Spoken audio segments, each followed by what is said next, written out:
Conversar com os irmãos a partir de hoje, nós vamos explorar aqui algumas lições contidas na base do meu raciocínio aqui, o que está contido no capítulo 9 da segunda carta de Paulo aos Coríntios. São 15 versículos e nós vamos trabalhar esses versos, talvez em algumas semanas, não é? A temática dessa minha participação neste primeiro momento está atrelado ao tema esteja pronto para ser generoso. Você pode repetir isso comigo? Esteja pronto para ser generoso. Então agora mais uma vez, 1, 2, 3. Esteja pronto para ser generoso. Então isso aqui é uma dádiva, irmão. Nós vamos descobrir coisas extraordinárias aqui. Todos encontraram o capítulo 9 da segunda carta de Paulo aos Coríntios, do verso 1 ao verso 15. Como é costume, eu vou ler o primeiro verso de forma coletiva e sucessiva. Os irmãos farão uso dos versos seguintes. Todos encontraram, dizem amém? Quanto à administração que se faz a favor dos santos, não necessito escrever-vos. Verso 2.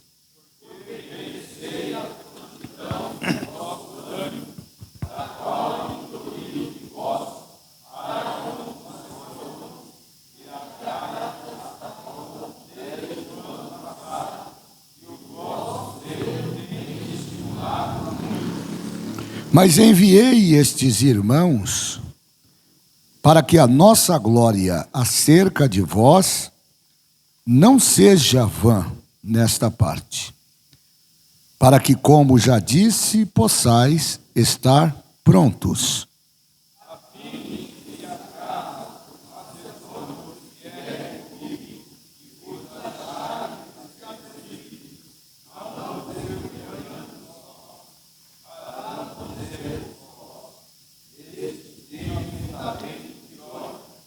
Portanto, tive por coisa necessária exortar estes irmãos para que primeiro fossem ter convosco e preparassem de antemão a vossa bênção, já antes anunciada, para que esteja pronta como bênção e não com avareza.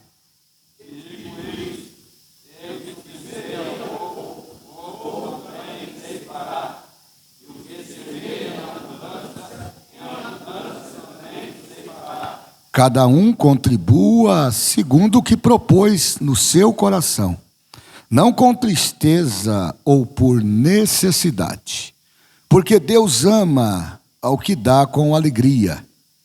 Deus é poderoso para dar toda graça, a fim de que tenham sempre todas as suficiências, a poder em toda a boa obra.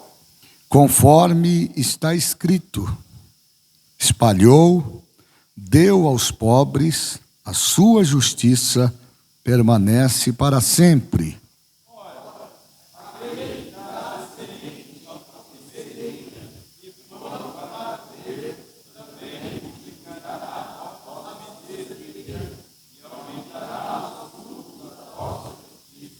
Para que em tudo enriqueçais para toda a beneficência, a qual faz que por nós se deem graças a Deus.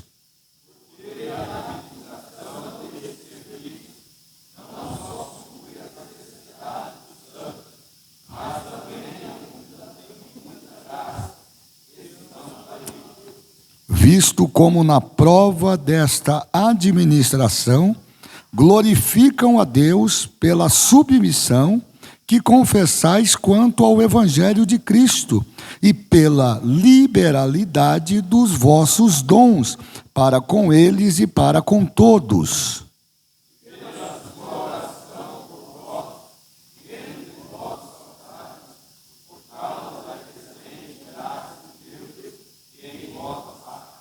Vamos juntos o verso 15? Graças a Deus, pois pelo seu dom inefável. Amém, meus irmãos? Vamos orar ao Senhor, agradecendo a Ele por tudo que tem feito em nossa vida. Maravilhoso Deus e eterno Pai, somos agradecidos ao Senhor por todo o bem, por todo o cuidado, por toda a benevolência que o Senhor tem manifesto em nossas vidas. E nessa oportunidade, Pai, mais uma vez, pedimos inspiração do Teu Espírito Santo para ensinarmos a Tua igreja as verdades contidas nesse texto. Que o Senhor possa iluminar a minha mente, também a mente dos meus irmãos, e que possamos desse texto, Senhor, tirar proveito maravilhoso para que em nós o Teu nome seja glorificado. Dá-nos a dádiva, Senhor, da generosidade. Move os nossos corações para que coloquemos o Senhor como prioridade das nossas vidas. Ajude a Tua igreja nesta cidade. Também ajuda os nossos irmãos, amigos que vão assistir essa mensagem depois através das redes sociais. Que esta mensagem seja bênção para a vida daqueles a qual ela puder alcançar. E o Teu nome em nós seja glorificado em nome de Jesus. Amém. Tome assento, glorificando a Deus. Sobre o tema, esteja pronto para ser generoso, eu gostaria de mais uma vez cumprimentar os nossos irmãos e também cumprimentar os irmãos que depois vão acompanhar esse simples estudo pelo canal lá do YouTube. É muito importante que os irmãos nos ajudem nessa divulgação, porque isso acaba sendo muito propício para que a palavra de Deus, que não está presa, possa alcançar o propósito para o qual ela está sendo ministrada nesta noite. Queridos irmãos, diante da necessidade que eu já tenho pontuado a vocês, nós estamos construindo, ou pelo menos buscamos construir, uma linguagem uniforme na nossa igreja, a nossa regional, estabelecida em várias frentes, mas entre elas, dentro do ambiente das finanças. Porque, como os irmãos muito bem sabem, toda a nossa construção, quer seja no ambiente de estrutura, de administração e das demais necessidades básicas da igreja, elas são resolvidas a priori, e falando no âmbito da administração, por meio do viés financeiro. E falar sobre finanças nos dias em que nós estamos vivendo tem sido um desafio muito grande. Porque todas as vezes que se sobe a este altar para falar sobre finanças, nós temos várias interpretações daquilo que sai daqui para chegar aí. E muitas das vezes as falas são custosas, talvez não assertivas, e acabam, por sua vez, a gerar diversos conflitos no ambiente coletivo, o que de fato nós não deveríamos mais enfrentar. Até porque somos uma igreja já solidificada, com pessoas estruturadas espiritualmente falando, sendo que esse tema já deveria ter sido enfrentado e talvez colocado de uma forma mais ajustada, para que nós não tivéssemos que ficar tentando desconstruir as celeumas que nascem no meio do povo. Eu costumo dizer que a história é sempre a mesma. O que é que muda? Os protagonistas, irmão João. Só mudam os protagonistas. A história é sempre a mesma. Essa história ela não nasce agora. Então nós temos, por exemplo, alguns desafios que precisam ser enfrentados não dentro de um ambiente de axiologismo. Não, eu acho que é assim, ou eu acho que deveria ser assim. Não, eu acho que nós precisamos olhar para a Bíblia e verificar o que é que a Bíblia nos orienta, nos ensina acerca de determinados temas que devem ser recorrentes na igreja e que devem ser enfrentados não somente pelo pastor que está à frente do trabalho, mas por toda a sua membrazia, por toda a estrutura que a igreja construiu e constituiu ao longo dos anos. Por exemplo, o dízimo é da lei ou o dízimo é da graça? Eu fico muito assustado quando vejo em alguns movimentos, hoje o chamado podcast, não é?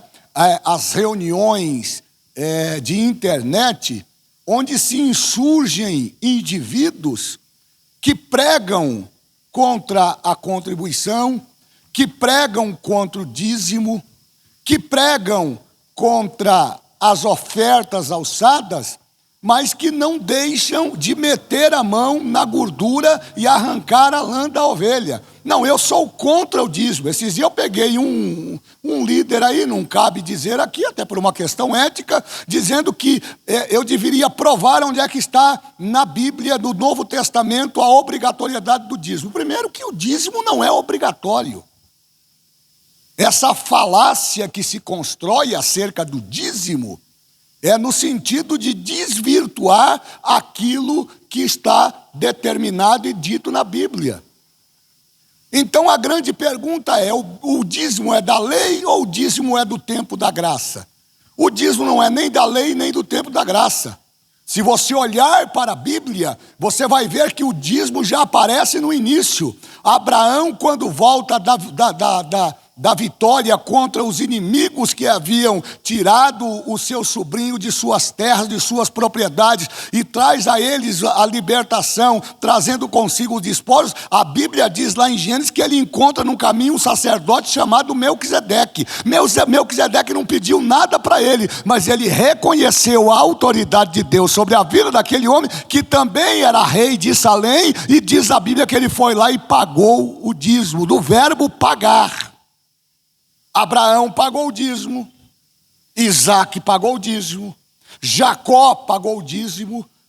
Somente na instituição da lei que o dízimo então foi regulamentado e passou a fazer parte da estruturação do próprio ritual mosaico, atrelado às leis cerimoniais, às leis religiosas e às leis civis que haviam sido constituídas para orientar o povo que caminhava pelo deserto, que aliás caminhou por 40 anos. Mas no Novo Testamento nós não temos a palavra dízimo, mas a palavra dízimo corresponde à ideia de 10% daquilo que você recebe. Então, se você recebe 100%, a proposta é que você guarde 90% e entregue Deus. Você não está pagando, você está devolvendo aquilo que você recebeu de Deus como dádiva para que você fosse bem-sucedido. Então, essas celeumas, elas vão trazendo muitas divisões dentro da igreja. Porque todas as vezes que nós falamos de dinheiro, as pessoas se insurgem, mas só fala de dinheiro, só pede dinheiro. Esses dias eu pedi aqui, eu não sei o que foi que nós precisávamos aqui, eu pedi que os irmãos nos ajudassem numa reunião de obreiros. E depois eu fiquei sabendo nos bastidores o comentário de obreiros maduros, que deveriam ser exemplo e que deveriam repreender os neófitos, fazendo uma espécie de botim lá fora. Não, esse homem só fala de dinheiro. Aí eu pergunto para mim mesmo, mas o que é que você faz sem dinheiro? Você vai no mercado, faz uma compra lá, passa no caixa e dá a paz do Senhor e vai embora? É assim que funciona?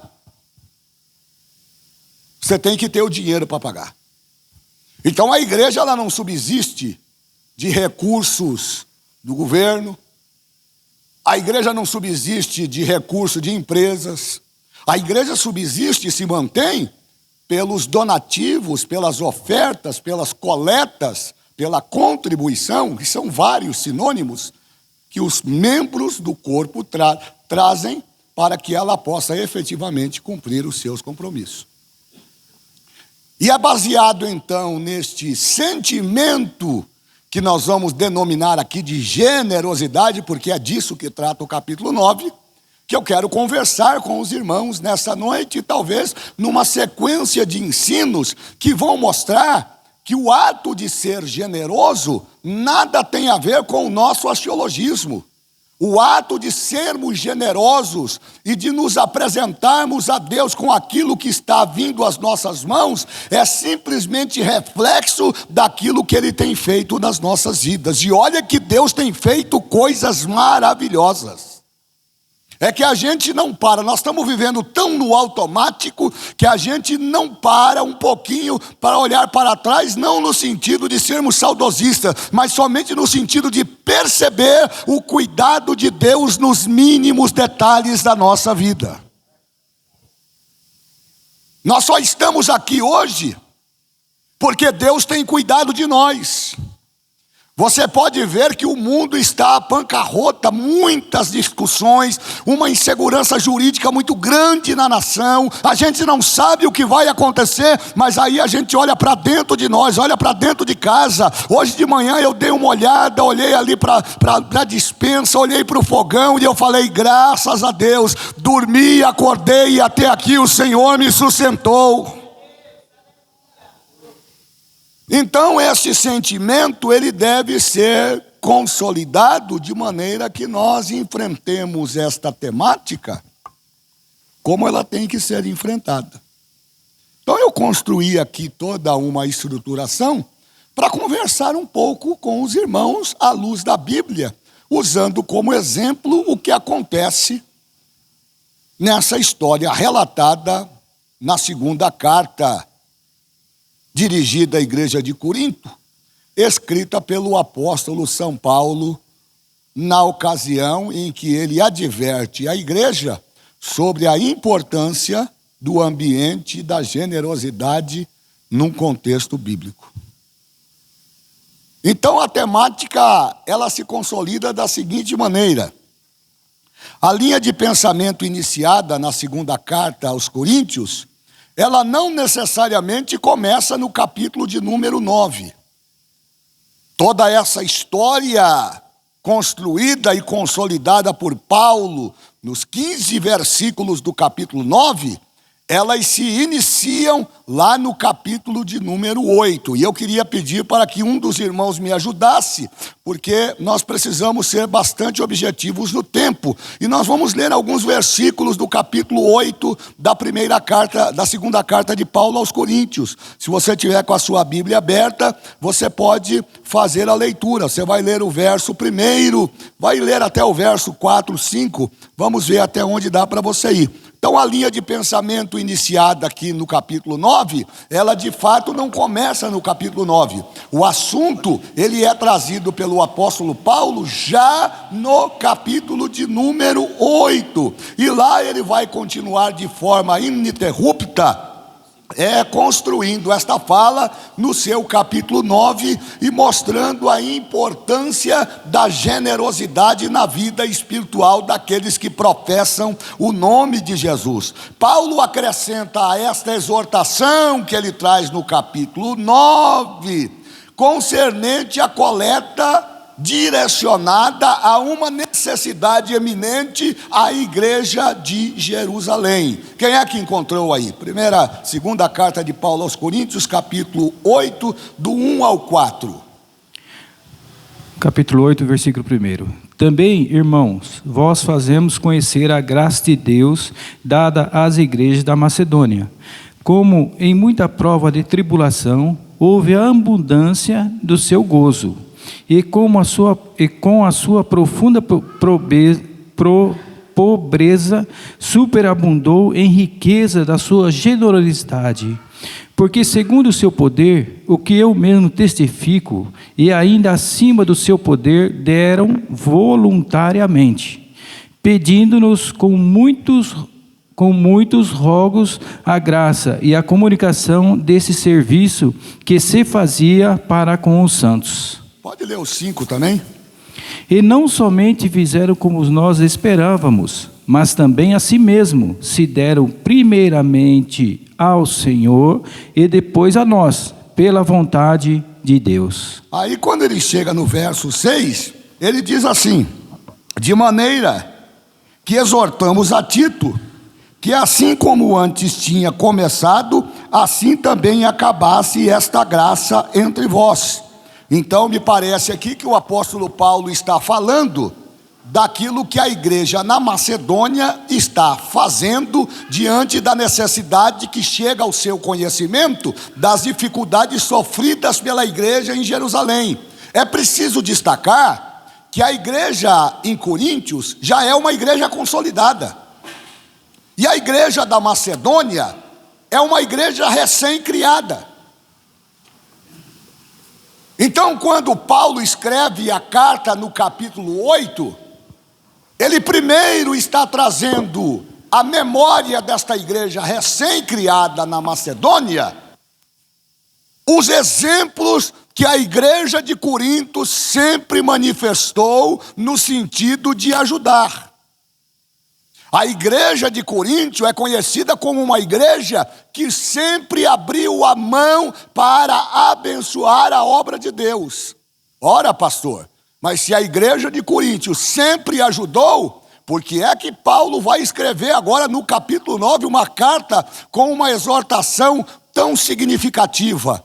É que nós não podemos nos esquecer, é que no percurso da criação desta igreja, está lá no capítulo 18 de Atos dos Apóstolos, se você olhar lá, você vai ver como nasce a igreja de Corinto.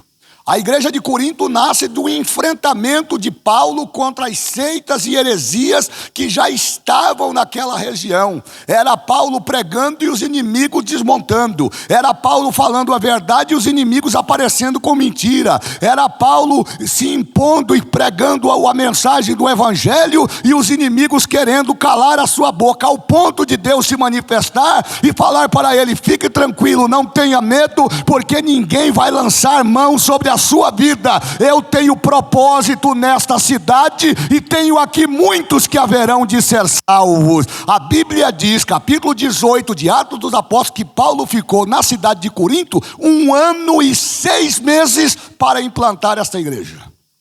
Quando essa igreja se solidifica, quando essa igreja avança, os crentes eram abastados, ricos. Começou a haver uma divisão partidária dentro da igreja. Aquelas divisões que normalmente acontecem pelo grau e pelo status social que determinadas pessoas ocupam dentro do ambiente. Essa desestruturação traz um fermento muito grande. E o apóstolo Paulo, então, escreve essa primeira carta. Se você olhar lá a partir do capítulo 3, você vai ver que Paulo começa repreendendo todo mundo. Começa tratando os crentes lá como meninos espirituais. E já não eram mais meninos espirituais, deveriam ser maduros na fé. E Paulo os confronta, Paulo os adverte, Paulo os repreende, mas ele continua a sua jornada. E aí ele percebe que com a repreensão que ele dá na primeira carta, preste atenção nisso, a igreja recebe aquilo como um choque. Alguns crentes em Corinto ficam atordoados. Alguns líderes religiosos daquela igreja se levantam e dizem: quem é esse Paulo aí, hein? Quem que ele está pensando que ele é? Para ele vir aqui e dar uma reprimenda desta magnitude nessa igreja. Será que ele não conhece a história da nossa igreja, não? Será que ele não sabe como é que essa igreja surgiu, não? Esses líderes religiosos inflamam a igreja de Corinto, que havia sido criada nas dificuldades. Aliás, um detalhe aqui, notinha de rodapé. O apóstolo Paulo nunca explorou a igreja no sentido de se autossustentar. É lá no capítulo 18 de Atos dos Apóstolos que a Bíblia diz que ele encontra um homem chamado Átila e a sua esposa Priscila, e eles abrem uma empresa para fabricar tendas, para que daquele trabalho limpo e honesto eles pudessem sobreviver. Mas essa liderança começa a inflamar essa igreja, e aquele sentimento de alegria, de disponibilidade, de generosidade acaba sendo frustrado. E agora Paulo, percebendo isso, no capítulo 8 ele vai consolidar uma mensagem direcionada a essa igreja, porque agora me parece que as coisas começam a entrar no seu eixo. E Paulo então vai mostrar à igreja de Corinto o papel realizado pela igreja na Macedônia e a necessidade que eles têm de abraçar a causa que a igreja na Macedônia abraçou e da qual ele mesmo era portador em dizer: a igreja de Corinto é uma igreja generosa. E ele vai consolidar uma fala, conscientizando os irmãos da igreja de Corinto de que os demais estão olhando para eles como um exemplo de generosidade. Eu achei isso aqui poderoso, porque quando a gente fala de generosidade, a gente fala de liberalidade. O que é que a minha vida tem representado para você? O que é que você tem visto na minha vida que seja capaz de me ligar a esse atributo de liberalidade e de generosidade? Isso é muito fácil, é uma leitura fácil da gente fazer. Porque liberalidade e generosidade não é feito com imposição ou com pedido de A ou de B. Isso é um sentimento que nasce no meu e no seu coração, quando nós reconhecemos o que Deus representa para nós, o que o sacrifício de Jesus representa para nós. O que importa para nós não é aquilo que está à nossa disposição naquele momento, mas é a garantia do perdão dos nossos pecados e o nosso nome escrito no livro da vida. A gente entende que tudo que a gente tem não é resultado do nosso esforço e do nosso mérito, mas é a manifestação da misericórdia de Deus manifestada através de nós por meio do seu atributo. Então o apóstolo Paulo agora ele vai consolidar esta fala. E para que os coríntios não pensassem num outro patamar, que Paulo estaria insistindo novamente com a reprimenda, com aquela discussão que ele já havia iniciado na concepção deles de forma desnecessária, ele explica então agora no capítulo 9 o motivo pelo qual a igreja de Corinto precisa voltar a ser uma igreja generosa. Não que não fosse, mas aquele amor, aquele ímpeto, aquele desejo foi frustrado pelas muitas divisões, pelas muitas dificuldades, pelos muitos problemas que foram sendo gerados naquela igreja que já deveria ter maturidade suficiente para tratar essas questões da forma como deveria ser tratada. Ou seja, o plano deles no ano anterior foi interrompido. Interrompido por quê? Pela dissensão, pelo espírito de confusão. Imagina que a igreja estava indo de vento em popa. A igreja estava boa. Sabe quando a igreja está boa, que tudo que você coloca a mão dá certo? A orquestra funciona, o ciclo de oração funciona, as crianças funcionam, a livraria funciona, a cantina funciona, os crentes tudo alegre, tudo feliz. Mas aí apareceu um espírito contencioso, um espírito de divisão. O espírito da crítica e da murmuração exacerbada. Irmão, fuja disto. Fuja de pessoas que são tóxicas, que murmuram, que falam mal de todo mundo, que falam mal de tudo e que falam mal de todos. Hoje ela está falando mal do fulano. Amanhã, se você der ouvido, ela poderá estar falando mal de você. Então essas pessoas começam a inflamar. Percebam que o texto é claro. Havia já uma predisposição da igreja de Corinto de tirar uma oferta para socorrer a igreja em Jerusalém. Mas uma dissensão as críticas exacerbadas, talvez pela reprimenda do apóstolo Paulo, levantam nessa igreja um espírito partidário que se ergue entre os membros da igreja. Mas o apóstolo Paulo, ele não se sente intimidado com isso. E ele então resolve escrever essa carta a fim de encorajar as igrejas também da Macedônia a responder de um modo similar. Ele diz: já que vocês não querem contribuir, eu vou lá na Macedônia. Porque a Macedônia, embora seja uma igreja mais nova, ela é uma igreja que está sendo estruturada e eu estou mais perto. E aí ele vai e manda esta mensagem e os macedônios vão lá e se apresentam e dizem: nós estamos aqui para te ajudar. Você não está sozinho. Paulo ficou tão satisfeito com isso que ele agora, ao escrever a carta no capítulo 9, ele precisa dar um testemunho.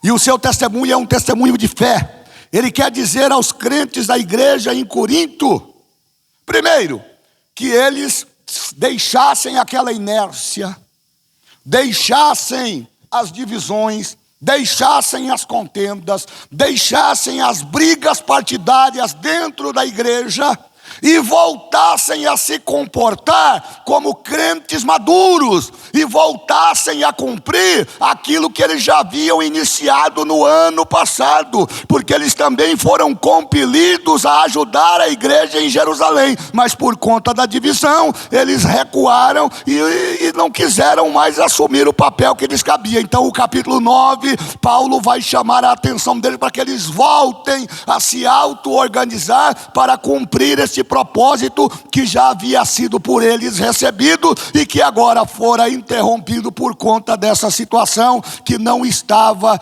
dentro do protocolo. E aí, no sentido de encorajar essas igrejas da Macedônia a responder de um modo similar, Paulo salientou também a prontidão dos coríntios em participar do projeto. Como é que Paulo convence a igreja da Macedônia?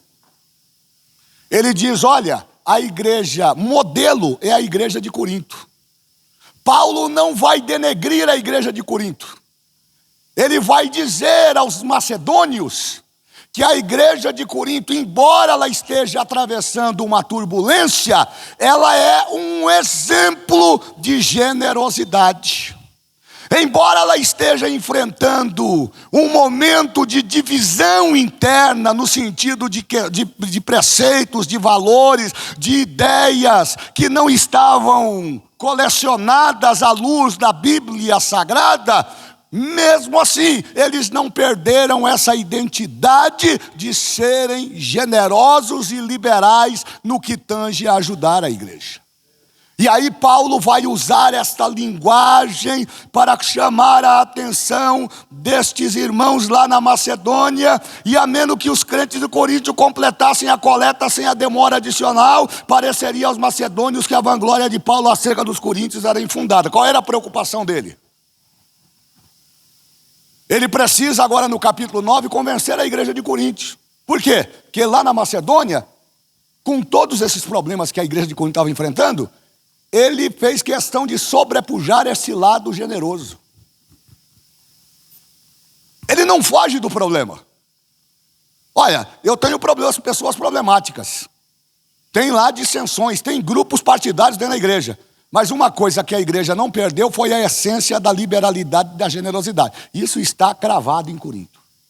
E ele faz questão de mencionar isso, e quando ele vai escrever o capítulo 9, porque essa carta agora ele vai voltar e direcionar aos coríntios, ele diz: olha, falei bem de vocês lá na Macedônia, numa linguagem bem coloquial, bem rasa. Ele está dizendo assim: não me envergonhem. Se vocês assumiram um compromisso, esquece o que para trás ficou e olhe para o que está diante de nós. Vamos prosseguir para o alvo pelo prêmio da soberana vocação de Deus em Cristo Jesus. E por que, meus irmãos, que nós temos que considerar isso? Porque a igreja não é estática. A igreja não é feita de anjinhos. Aqui ninguém tem auréola. Aqui não tem anjinho voando. É só no hino mesmo da Lauriette. Tem anjo voando nesse lugar. É só no hino dela.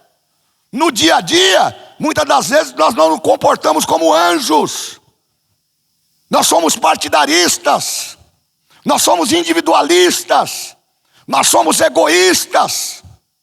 E a gente não quer aceitar Mas com tudo isso, Deus não olha para as nossas fraquezas, mas Ele faz com que a nossa fraqueza, ela se torne o meio pelo qual a sua graça se manifeste através de nós, para que o seu nome em nossa vida seja glorificado. Isso eu acho maravilhoso, irmãos. Então o apóstolo Paulo agora, ele vai construir toda uma fala. Ele vai usar o capítulo 9, eu não gosto dessa palavra sutil, porque ela dá a conotação de ligeireza, sutilidade. Mas aqui ela cabe, porque Paulo está enfrentando, pastor Manuel Oliveira, um grupo de crentes, o papai que dizia isso, né? O meu saudoso pai dizia que crente velho não presta. Eu ficava bravo quando meu pai falava: papai, você é muito chucro, não pode falar isso na igreja. Crente velho não presta. Pai, mas não pode falar isso. E o que é que presta para o senhor? O velho crente. Então o papai tinha esse conceito, que crente velho, ele fica viciado. O crente velho fica viciado. E a igreja de Corinto, ela estava cercada dessas pessoas que se autodenominavam os senhores da igreja. E agora Paulo, ele sabe como entrar, porque tem coisa, irmão, que a gente tem que saber como falar. Tudo vai de como você fala. Aliás, tem um ditado que diz que quem não sabe falar, faz o quê? Xinga. Quando a sua dicção, a sua argumentação, ela não é capaz de convencer, você apela para o ato de autoritarismo. E talvez por isso que nós tenhamos tanto problema entre nós. Nós não temos a capacidade de ouvir o que o outro tem para dizer, ou então usar as ferramentas que estão disponíveis à luz da Bíblia, para que nós possamos, dentro de um processo argumentativo, convencer aqueles que se opõem a nós. E foi exatamente isso que Paulo fez. Ele sabia que enfrentar aqueles pseudos donos da igreja de Corinto, Valdir, não seria o caminho. Então ele constrói uma fala educada, coesa, respeitosa, mas exortativa. Ele não passa a mão, ele não faz cafuné não, ele não faz acordo e nem barganha. Ele fala aquilo que precisa ser dito. E é justamente aqui que ele vai começar então a consolidar. O capítulo 9 é constituído então de uma forma sutil e cortês de expressar confiança na prontidão desta igreja para continuar a coleta e também de inspirá-los a fazer o mesmo, vivificando a confiança que Paulo tinha neles. Ele não chegou lá dizendo: vocês têm que dar tudo que vocês têm aí, porque vocês assumiram um compromisso comigo.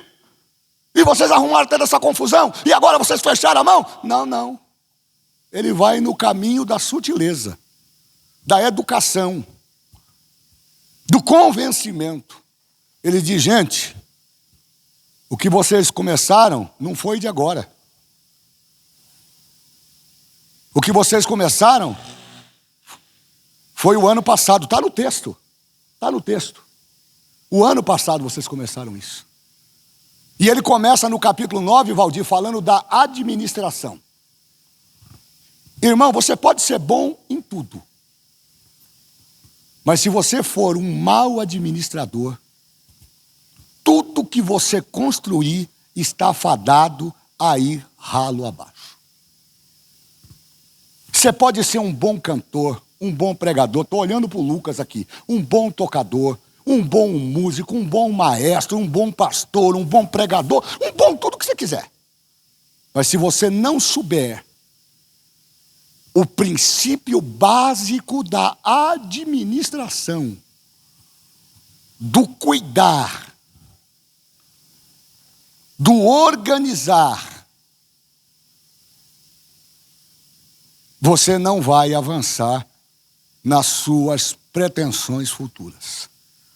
Paulo começa o capítulo 9, e isso me chamou muito a atenção, falando sobre a importância daquilo que eles haviam começado. Ele não começa falando de dinheiro. Uau! Ué, pastor, mas ele não está falando de dinheiro? Ele está falando de dinheiro, mas ele não começa falando de dinheiro. Olha para o capítulo 9 aí, o verso 1. Ele diz assim: quanto à administração. Por que ele está usando essa expressão do verbo administrar, cuidar, planejar? Ele só está trazendo essa temática à tona no início do capítulo 9. Por quê? Porque isso não foi uma coisa inesperada. Ele não apareceu lá pedindo dinheiro naquele momento. Aquilo já havia sido combinado. Acontece que o desacerto, as guerras que fazem parte do cotidiano da nossa vida, porque eu não aguento mais essa luta, eu vou embora. Ir embora da igreja não resolve, irmão. Luta a gente vai ter aqui em qualquer outro lugar. Enquanto você trabalhar com pessoas, você vai ter que enfrentar isso. Eu fui pastor lá no Jardim Boa Vista e tinha uma irmã lá, que ela era muito difícil. E toda vez que ela me via, ela pedia oração. Ai, pastor, eu quero que o senhor ore para Deus me livrar dessa luta. Um dia, irmão, eu estava com a pá cheia. E o pastor também fica de pá cheia. A senhora quer se livrar dessas lutas que a senhora tem? E eu sabia que boa parte dos problemas dela era ela mesmo que causava. Sabe aquela pessoa que não consegue guardar a língua dentro da boca? E meu saudoso papai dizia, ele é minha referência, né? Que quem fala demais dá bom dia a cavalo. Então ela falava muito. E como consequência do muito falar, muito eram as suas provações. Um dia ela me pegou azedo. Eu disse, hoje eu vou resolver o seu problema. Senhor, a tua serva não está aguentando mais as lutas que ela está passando. E eu não podia dizer que ela que provocava essas lutas, né? Mas, Senhor, o Senhor pode ajudar ela e pode ajudar também a minha igreja do Senhor nesse lugar.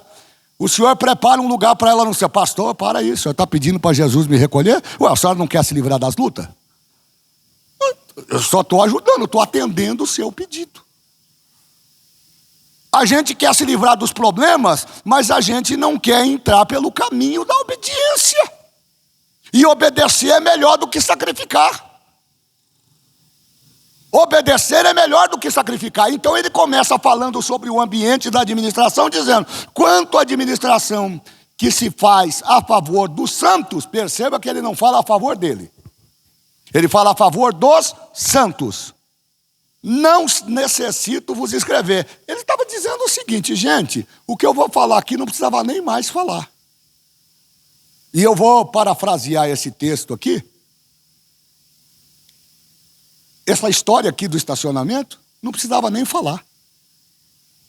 Eu tenho 300 membros nessa igreja, catalogados. O senhor secretário ali, um dos secretários está ali. Eu não estou inflando o número não, pelo menos é o que está registrado. Fora os congregados. Quem são os congregados? Aqueles que ainda não se decidiram ser membros. São 300 membros aqui. Como é que pode uma igreja com essa estrutura, 300 membros, não ter 120 dizimistas?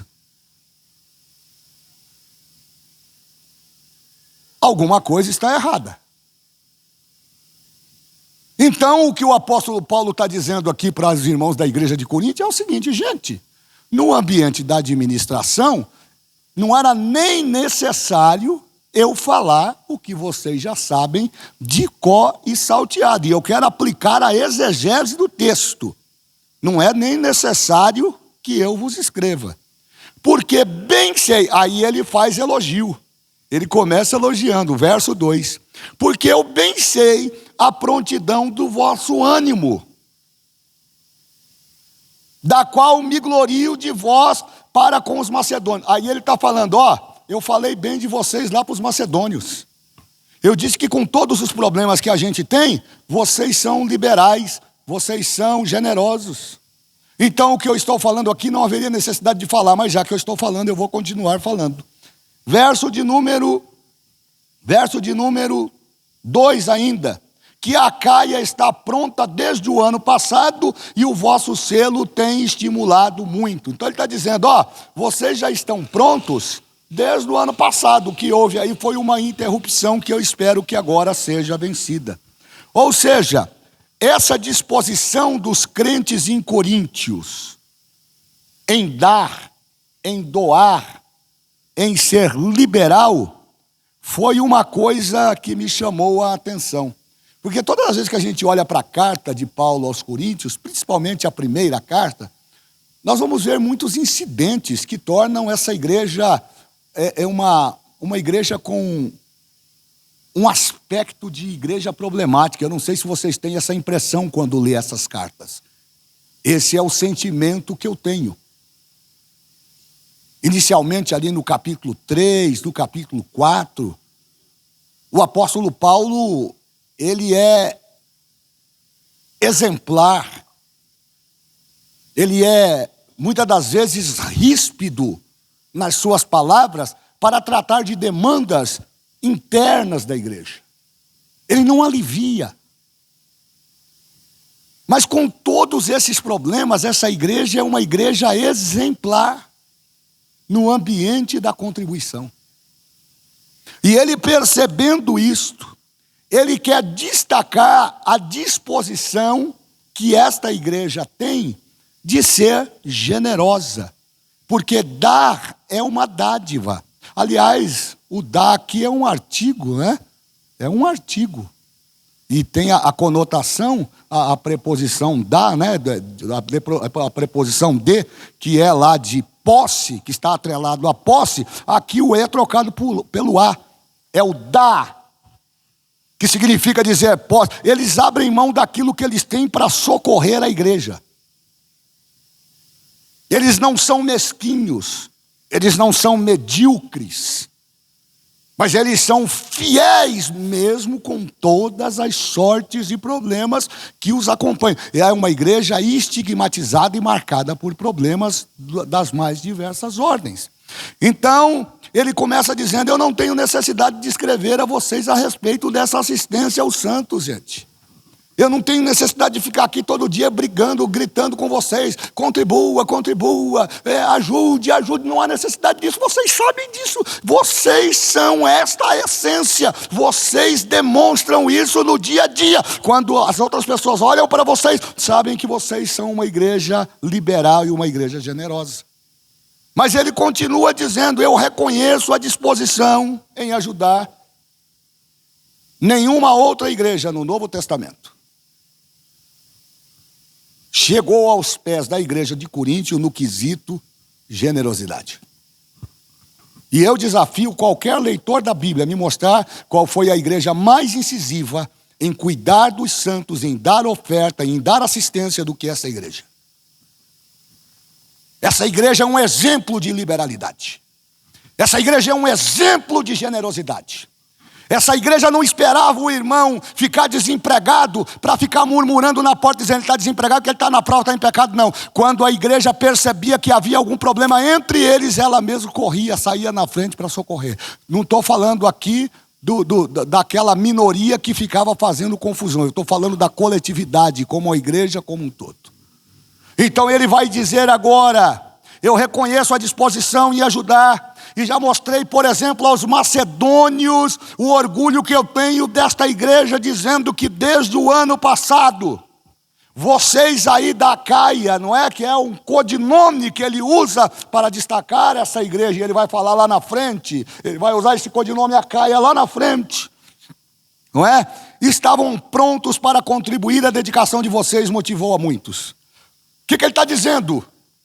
Que assim que a notícia chegou no capítulo 18 de Atos, de que a igreja de Jerusalém estava precisando de ajuda, essa igreja de Corinto foi a primeira a se levantar e dizer: se está precisando, nós estamos aqui, estamos com as mãos estendidas e nós vamos ajudar. Eles não esperaram fazer apelo, passar salva, passar oferta, não. Eles começaram a se organizar. E é isso que Paulo está enfatizando agora.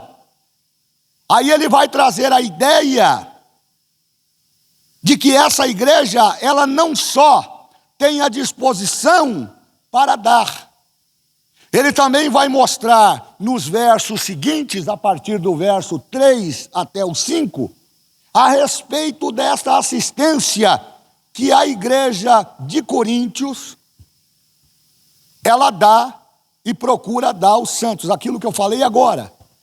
Eles eram uma igreja assistencial, não era uma igreja assistencialista. Existe a diferença entre ser assistencial e assistencialista. Pastor, qual é a diferença de ser assistencial e assistencialista? O assistencial é quando você dá um empurrão para que a pessoa continue caminhando. O assistencialismo é isso que a gente está vendo no país. Mete cartão do Bolsa Família, o cara fica dormindo até meio-dia, quando chega no dia 30, passa o cartão lá, não prega um prego na parede, não sai, não tem perspectiva. Por quê? Porque passou a viver num ambiente do assistencialismo, e o governo dizendo: estou dando dinheiro para todo mundo. Isso não é bom para ninguém, isso não é bom para quem quer vencer na vida. Quem quer vencer na vida precisa levantar cedo, trabalhar, enfrentar os problemas e acreditar que Deus tem dias melhores para aquele que nele confia. Então nós não podemos pegar, graças a Deus não tem aqui, né, numas igrejas que eu conheço aí, aqueles irmãos que dormem até meio-dia. E não acha emprego, e não vai achar mesmo, irmão. Se você sair meio-dia para arrumar emprego, passar na empresa e pedir, e o patrão te der emprego, isso é um milagre. Porque tem um adágio popular aí que diz que Deus ajuda quem cedo madruga. Então o assistencial era uma característica desta igreja, de socorrer aquele que precisava, mas alimentar aquele preguiçoso que não quer nada com nada. Paulo destaca isso nos versos 2 e verso 3. Porque bem sei a prontidão do vosso ânimo, da qual me glorio de vós para com os macedônios, que a Acaia está pronta desde o ano passado, e o vosso zelo tem estimulado a muito. Mas enviei estes irmãos para que a nossa glória acerca de vós não seja vã nesta parte, para que como já possais estar prontos. Ele está dizendo: olha, eu estou falando que vocês são bênçãos. Estou dizendo que vocês são generosos, são liberais, são assistenciais, mas para que não haja nenhum problema, eu vou mandar um grupo aí até vocês, e entre eles poderá estar os macedônios. Como vocês já estão se preparando desde o ano passado, eu espero que quando eles cheguem aí, tudo já esteja pronto. Essa fala de Paulo no verso 3 me traz a percepção de organização. Ele está dizendo que essa coleta, que visava atender a igreja que passava necessidade em Jerusalém, ela não era baseada em especulações alheias. Era algo que já estava determinado, comprovado. Havia necessidade eminente e havia necessidade do socorro também eminente. Mas por via das dúvidas, como Paulo havia enfrentado uma espécie de rebelião nessa igreja, ele diz: vai que esse espírito de rebelião se manifeste, então eu vou mandar um grupo na frente e eu espero que quando eles cheguem aí, vocês tenham tudo por resolvido. Então, o respeito dessa assistência aos santos era também uma característica da igreja de Corinto. A assistência específica que Paulo tem em mente é o apoio financeiro dos santos que estão em Jerusalém. Paulo estará em Corinto para pegar esta coleta para os santos de Jerusalém, que ele escreveu em sua segunda carta, no capítulo 8. E como ele também descreveu. Vamos dar uma olhada aí, acho que é capítulo 16, agora eu estou na dúvida, eu acho que é 16. Vamos ver o que o apóstolo Paulo, primeira carta de Paulo aos Coríntios, capítulo 16. Vamos ver o que ele diz lá no verso 1 ao 4. Quem puder ler aí, me ajude. Tem que ser correndo, irmão, não dá para ficar escolhendo o microfone aí, já pega e já lê.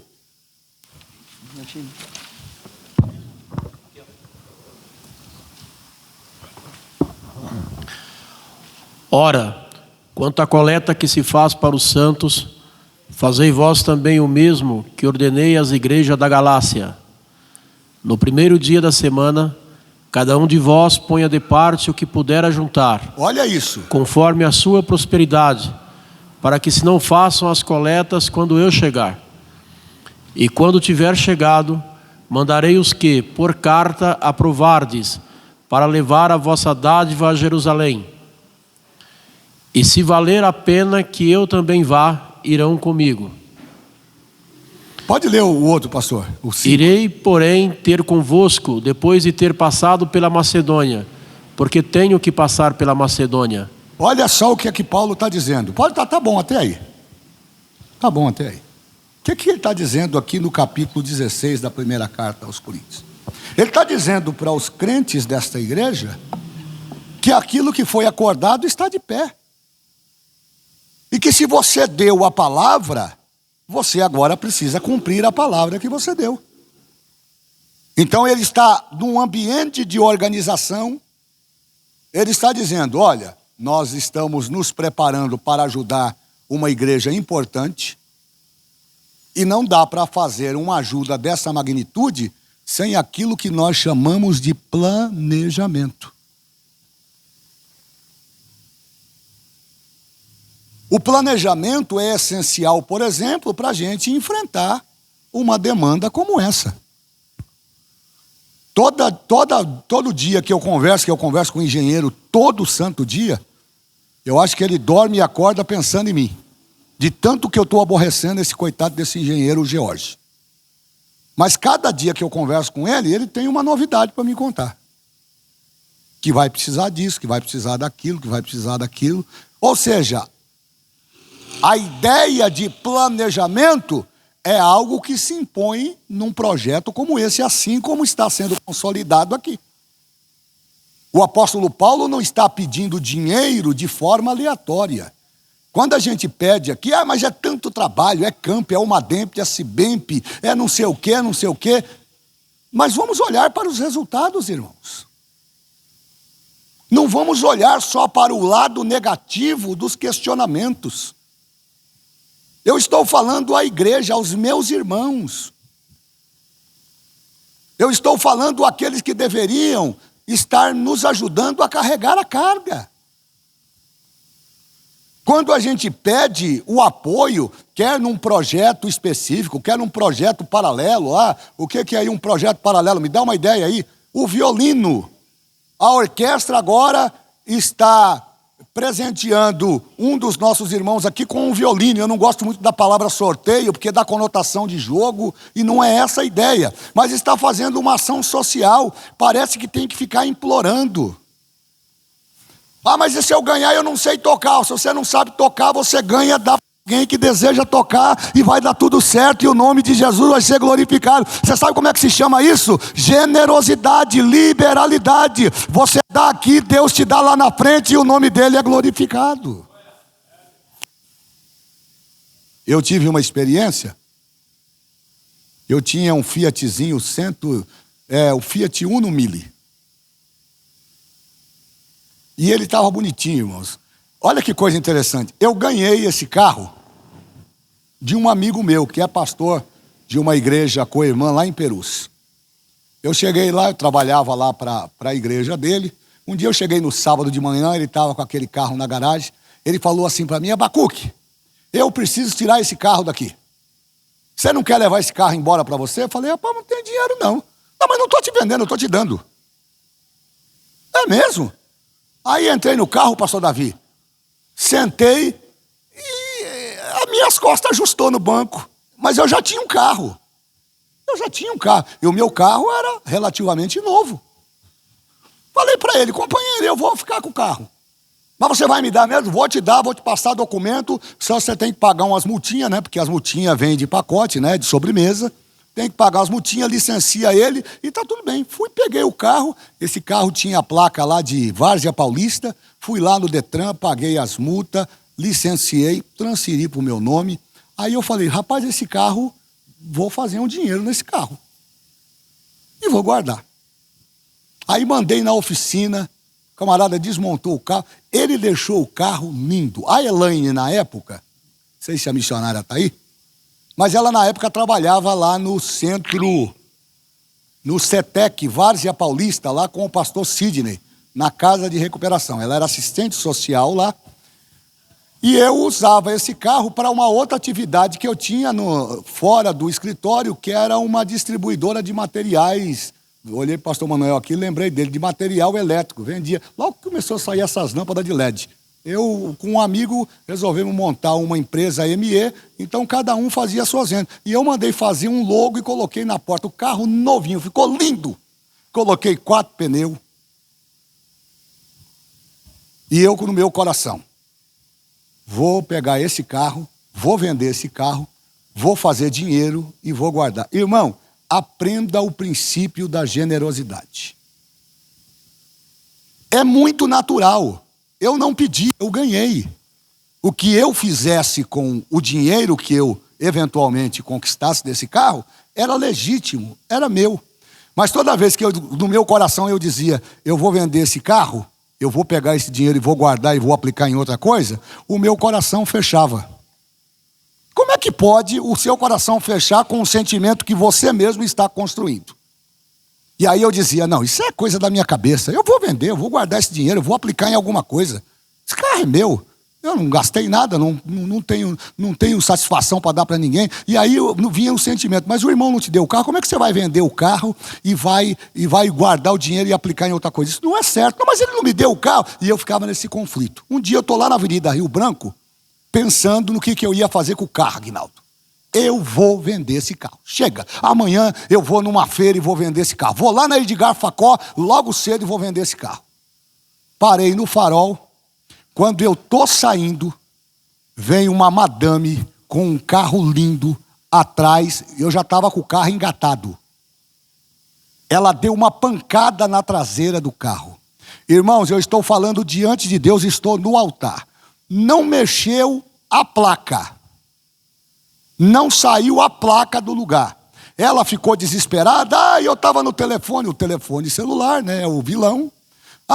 Está aqui o meu telefone, se acontecer alguma coisa. Eu olhei. Não aconteceu nada, não. E fui embora. O carro andou, fui embora, fui para cá. Quando foi no sábado de manhã, eu vou levar o carro na feira. Quando eu estou descendo a rua de casa, lá no Jaraguá, com esse carro, deu um barulho. Clac! Ué, que barulho é esse? Aí tenta engatar a marcha não entra mais. Falei, meu Deus do céu, o que aconteceu? Eu chamei lá um amigo lá, mecânico, ele falou para mim, rapaz, você acabou de perder o seu câmbio. Você bateu esse carro aonde? Eu falei, ué, bati em ninguém. Eu tinha esquecido que a mulher bateu em mim. Falei, rapaz, não fala um negócio desse não. Aí eu falei, quanto é que fica esse câmbio? O valor que eu ia gastar no câmbio era praticamente o valor que eu ia vender o carro. Eu fiquei tão chateado. Falei, e agora? Bom, agora você leva lá para a oficina e quando você tiver o dinheiro, você me dá o dinheiro e eu compro um câmbio. Vai ter que comprar um câmbio recondicionado. Vai aí num desmanche aí, compra um câmbio recondicionado e põe aí e vai tocar. Aí eu falei, meu Deus, onde é que eu vou achar um câmbio recondicionado desse carro? E aí comecei a rodar os desmanches, irmão. E vai em um, aí o ano do carro acertava, mas não dava, porque tem uma estruturação, não é qualquer câmbio que entrava naquele carro, um monte de detalhe. Bom, eu me cansei uma semana procurando, quer saber de uma coisa? Eu vou largar esse carro para lá. Aí deixei o carro na oficina, o amigo ligou para mim, o dono da oficina, e falou, rapaz, você não vai buscar esse carro, não? Falei, rapaz, eu não estou achando o câmbio. O que você acha que eu devo fazer? Falou, rapaz, vai lá no desmanche assim, lá na Raimundo Pereira de Magalhães, porque lá eu acho que você vai achar esse câmbio. Falei, rapaz, mas eu já passei lá. Foi o primeiro lugar onde eu fui. Ele falou, volte lá, porque esse câmbio está lá. Se eu fosse você, olha o que o ímpio falou para mim. Se eu fosse você, eu arrumava esse carro e dava para alguém que precisa. Já que você quer deixar aqui, eu falei, rapaz, está de brincadeira, eu vou ter que pagar e você ainda quer que eu dê? Bom, se você quiser me ouvir, tudo bem, se não, eu saí. Falei, mas esse camarada é abusado, né? Eu vou ter que pagar para ele, vou ter que pagar o câmbio. E ele quer que eu dou o carro. Aí o Espírito de Deus falou no meu coração de uma forma que só eu entendo. Você vai dar o seu carro. Eu vou dar o meu carro para quem? Eu tenho um irmão que é o do meio, o Jorge Paulo. É advogado recém-formado, recém-inscrito na Ordem dos Advogados. Ele estava terminando a faculdade, ele trabalhava na Junta Comercial de São Paulo. Ele mora na cidade de Tiradentes, irmão. Todo dia ele vem, ou pelo menos todo dia, ia e voltava de ônibus e metrô. Me passou tanta gente na cabeça, mas não me passou o meu irmão. Falei, eu vou arrumar esse carro e eu vou dar para o Jorge Paulo. Fui no desmanche, cheguei lá, falei, moço, eu preciso de um câmbio com essa configuração. Ele falou, rapaz, hoje de manhã chegou um Fiat, vamos dar uma olhada lá para ver se não dá? Foi lá, irmão, bateu, falei, tá aqui. Ainda paguei, não paguei caro não, me fez um valor lá, me deu um desconto. Na mesma hora eu peguei com outro carro, levei no mecânico, montou, eu liguei pro meu irmão e falei, vem aqui, você vai ganhar um carro. Aí ele falou, mas ganhar um carro? Eu falei, você vai ganhar um carro. Eu vou te abençoar, vou te dar esse carro. Aí ele falou assim para mim, não, então faz o seguinte, esse negócio de ganhar não fica bem. Eu acho que você teve gasto, você teve despesa. Você me dá o carro e eu vou te dar uma oferta. É coisa de crente isso, viu, irmão? Coisa de crente. Na forma que eu puder te ajudar. Eu falei, tá bom. Então tá bom, você não quer, você quer pagar, eu quero receber, tá tudo certo. Peguei, dei o carro para ele, o carro está com ele até hoje. Escuta só o que aconteceu. Eu tinha um Voyage e a Elaine tinha um Polo, tudo carro novo. Na semana em que ele veio pegar o carro na minha casa, eu fui lá para o escritório, no Jaraguá, onde eu tenho estrutura até hoje, parei o carro na Rua do Correio, que é uma rua deserta. Não passa ninguém lá, só os cachorros da rua. Pois o camarada veio da avenida principal, atravessou o canteiro, passou pelo lado de baixo, foi lá e pegou bem no meio da porta do Voyage. Falei, meu Deus do céu, será que eu estou debaixo de maldição? Aí eu liguei para o meu irmão e falei, rapaz, vamos fazer o seguinte, rapaz, eu não quero que você me mande mais dinheiro, não. Não, mas por quê? Não, porque eu acho que eu tinha que dar esse negócio aí para você mesmo, viu? Aí contei para ele, ele falou, não, mano, não, fique tranquilo, eu vou continuar te pagando, não tem nenhum problema. E ele continuou me pagando, eu peguei o carro tinha seguro, o carro praticamente deu perca total. Pegou no meio da coluna, acabou, o carro bonito, novo, ajustado. Eu fiquei muito triste. E falei, bom, agora tem que ir para o seguro, né? Chegou lá, o seguro me mandou uma mensagem dizendo que era possível recuperar o carro. Na oficina, a oficina dizendo que era perca total e o seguro dizendo que podia recuperar o carro. Falei, meu Deus, eu vou ficar com esse carro sinistrado, ninguém vai querer comprar esse carro depois. E aí eu conversei com meu irmão, ele falou para mim assim, não, Davi, nós vamos entrar numa campanha de oração aí e Deus vai dar vitória. Bom, resumo da ópera, irmãos.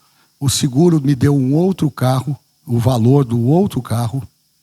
Com o valor do outro carro, eu consegui comprar um outro automóvel. Fiquei com o automóvel tranquilo. O meu irmão está com o carrinho até hoje.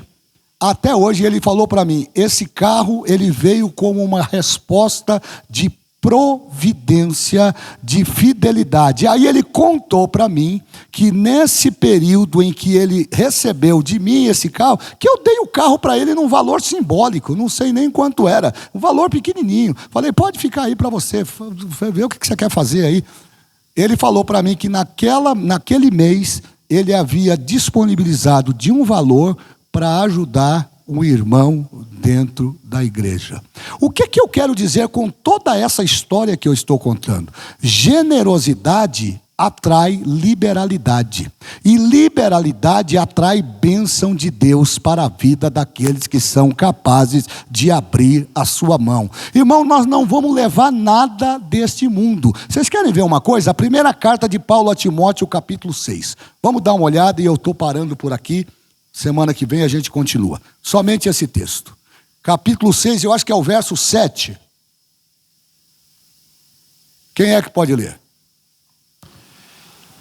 Porque nada trouxemos para este mundo, e manifesto é que nada podemos levar dele. É simples, irmãos. O que você tem que fazer, faça aqui. Se você tem que amar, ame aqui. Se você tem que respeitar, respeite aqui. Se você tem que cuidar, cuide aqui. Se você tem que ajudar, ajude aqui. Porque se você entender isto, a sua vida vai ter um outro rumo e um outro norte.